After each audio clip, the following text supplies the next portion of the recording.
오늘은 어떤 어휘를 공부할까요? 오늘은 직장과 사무에 관한 어휘를 공부할 거예요.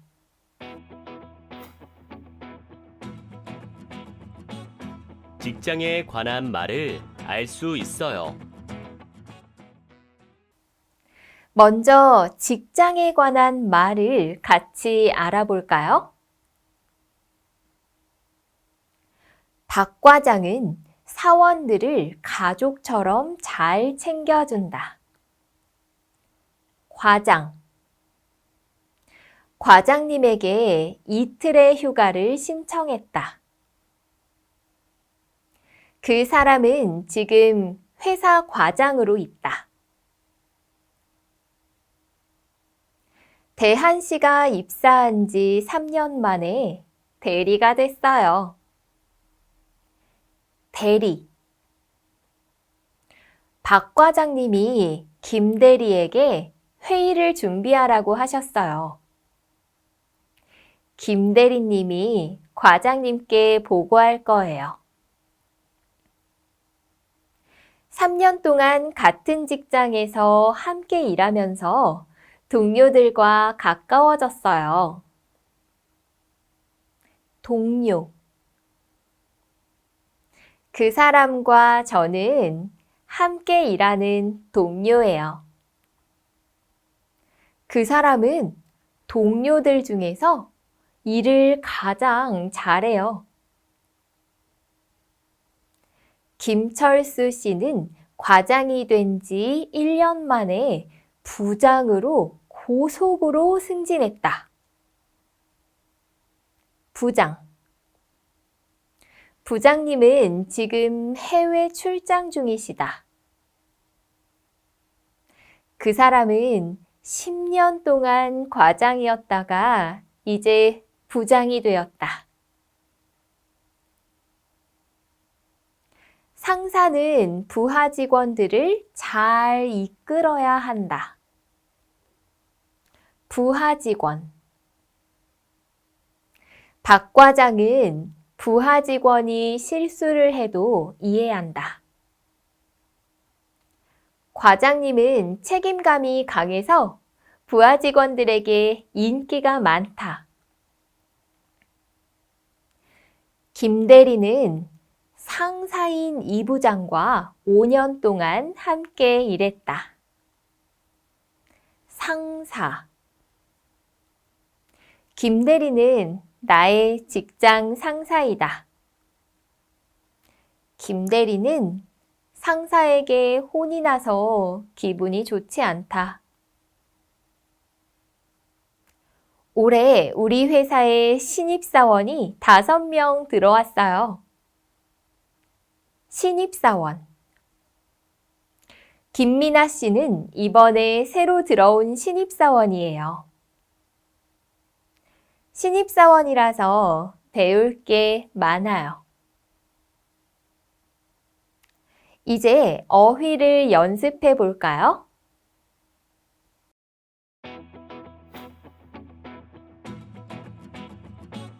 사무에 관한 말을 알 수 있어요. 이제 사무, 회사에서 하는 일에 관한 말을 알아볼까요? 김 대리가 작성한 보고서를 부장님께서 검토하고 계십니다. 검토하다. 이 회의 자료는 과장님이 이미 검토한 것입니다. 과장님, 바쁘신데 검토해 주셔서 감사합니다. 올해 회사에 들어가서 드디어 제 명함이 생겼어요. 명함. 인사를 하며 명함을 주고받아요. 제 명함에 있는 전화번호로 연락 주세요. 미카 씨는 회사에서 일본어를 한국어로 번역하는 일을 해요. 번역. 이 책은 여러 나라 말로 번역이 되었어요. 지윤 씨가 나타샤 씨에게 번역을 부탁했어요. 작년 사업에 대한 내용을 정리하여 부장님께 보고서를 제출했다. 보고서. 신입사원들은 보고서 쓰는 방법을 배웠다. 이번 일이 끝나면 보고서를 써야 한다. 다음 회의 때 신제품에 대한 고객들의 반응에 대해 보고해 주세요. 보고하다.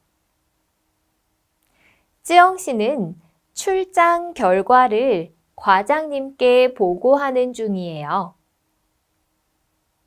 행사가 잘 끝났다고 전화로 보고했어요.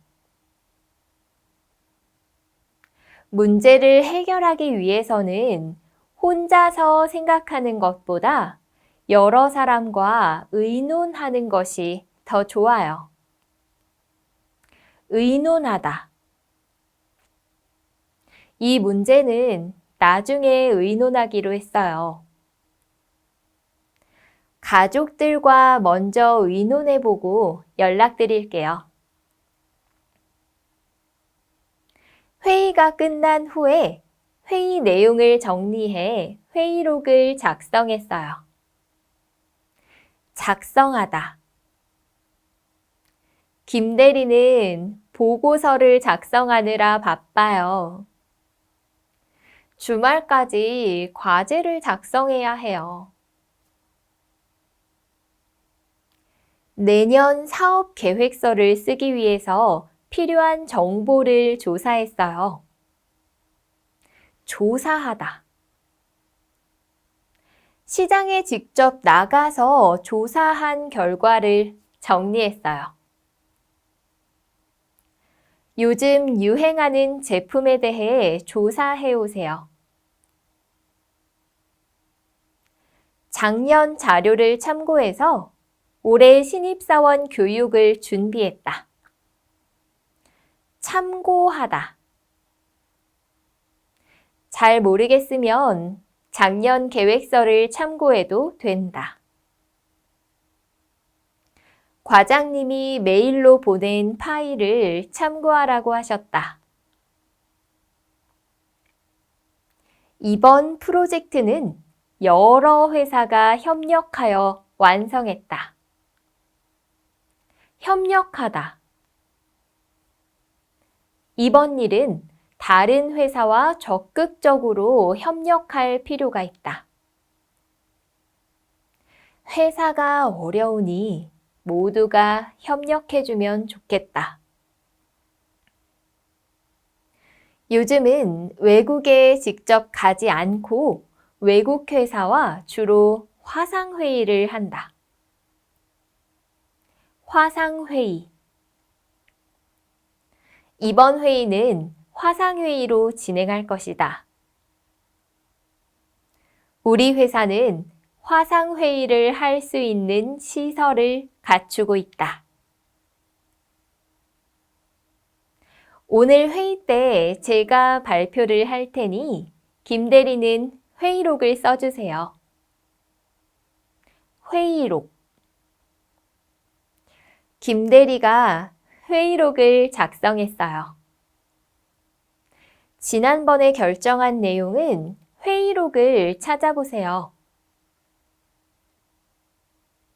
여러 사람의 의견을 모아서 모임 장소와 날짜를 결정했다. 의견을 모으다. 이번 모임은 서울에서 하기로 의견을 모았다. 직원들의 의견을 모으기 위해 회의가 시작되었다. 후배가 선배에게 회사 생활에 대해 조언을 구했다. 조언을 구하다. 일을 처음 시작할 때는 선배에게 조언을 구하는 것이 좋다. 김대리는 작은 일도 상사에게 조언을 구해서 결정한다. 이제 어휘를 연습해 볼까요?